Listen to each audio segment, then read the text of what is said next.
Pardon the interruption, but I'm Mike Wilbon. Jackson Dart took a pounding last night, Tone. When's the last time you got roughed up? I'm Tony Kornheiser. The details are not important. I will just say this. Don't pick a fight with Vern Lundquist, okay? Ooh. Don't do it. Was this in a bar post-game? You want to give details?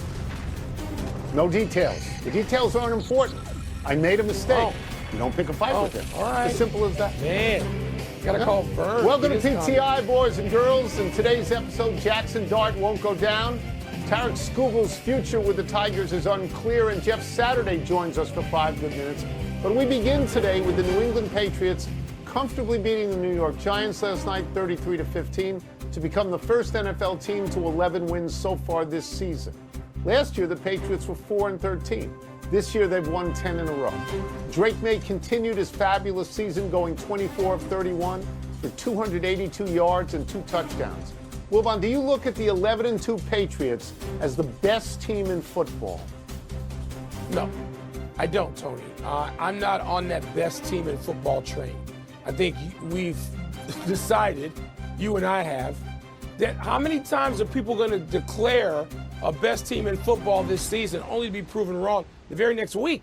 Now, you can't prove the Patriots are not because they've had this long winning streak and they've looked damn impressive. There's a little cluster of teams I put together. And one of the teams I would put right with the Patriots, if not a hair above, is Denver, who I believe have beaten Kansas City and Philadelphia this season. So I'm going to put Denver right there. I'm going to put Seattle right there. Seattle might be 1 in my power rating. I'm going to, put my Bears right there, who have won 9 of 10. There's a group. I'm going to put Los Angeles there, even though they lost to Carolina last week. I'm going to put San Francisco there. So that's my group. I don't think I left anybody out. Yeah. I moved Philadelphia out of it. That's my group. And the Patriots don't go above. Strength of schedule puts Denver above New England, if anything. Yeah, we'll talk about that. I think you might put Green Bay there as well if Green Bay beats Green Bay. Chicago this weekend. You'd be fourth. Yes. Okay. So, no, they are not. I don't think of them as the best team in football. I think of them as the most surprising team in football.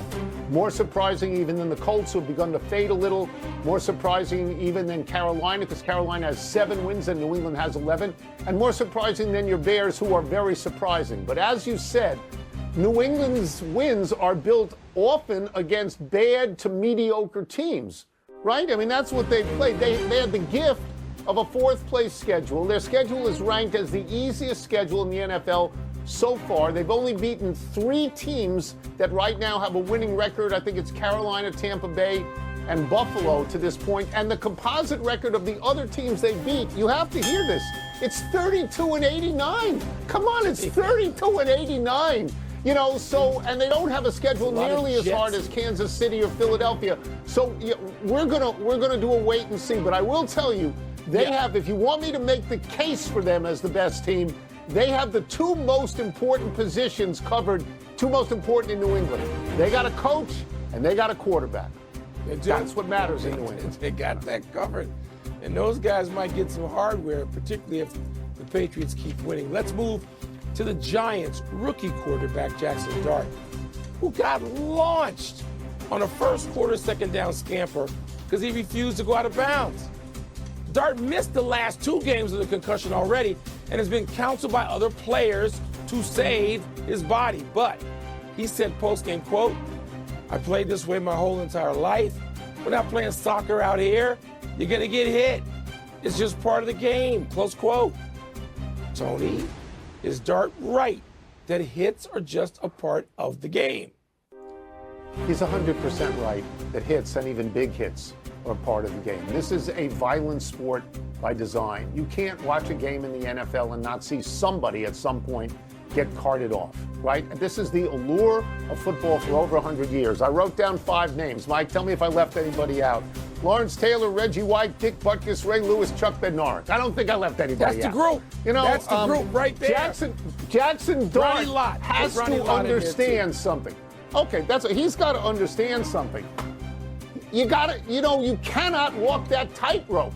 You have to go out of bounds or you have to slide. I understand you're a tough guy. I understand you want that extra yard. But you know what? A quarterback is more important to his team by playing the entire game than by getting that particular extra yard. There's no great glory, Mike, in having a 3-year NFL career because you don't slide and you don't go out of bounds. He was hit so hard. He could have literally ended up in the stands. He was hit that hard. Get out of bounds.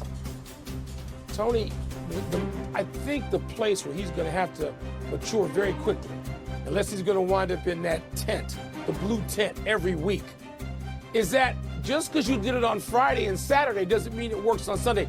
Friday night guys, 99.9% of them, they don't play Sunday. Even the great Saturday guys in the SEC, 80% of them, they don't make it to Sunday.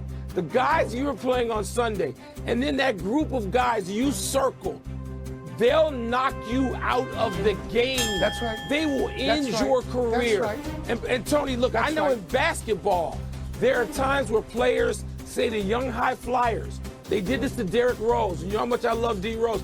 They said to him as he was going to the basket and flying, son, you can't do this all the time. You're going to get hurt. And Tony, that's right. It's not a threat, it's a promise. And Jackson Dart better learn that, and he better learn quickly. Somebody on the Giants or everybody on the Giants has to explain the way the NFL works. The NFL, as Jerry Glanville said, is not for long. If you play like that, right. Can't do that. Let's move to the Hot Stove League and specifically American League back-to-back Cy Young winner Tarek Skubal. The Detroit Tigers do not want to trade Skubal.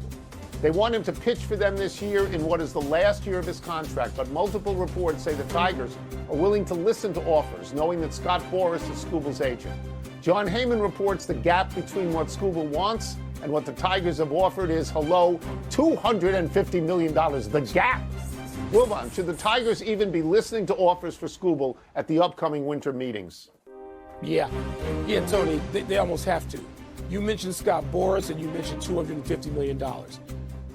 We covered enough baseball long enough ago to even when Scott Boras was relatively new to the game, it's not a threat with Scott Boras. It's not an empty threat. And so you got to take this seriously. I don't know what his specific relationship is with the Tigers brass, but they know whether or not they have any kind of realistic shot at holding on to Skubal. And if you think seriously he's going to walk and you can get something for him, you've got to listen. Whether you do this right now, whether you kick the can down the road a little bit and find out if the price goes up. But yeah, Tony, the Tigers have to listen. He's too valuable. Yeah. He's too good. He could fetch a lot from somebody. I would love to disagree with you, but you're 100% right. And Scott Boras has a lot to do this, who may or may not be the devil. I watched this happen in Washington with Juan Soto. The Nats made an offer of over $300 million.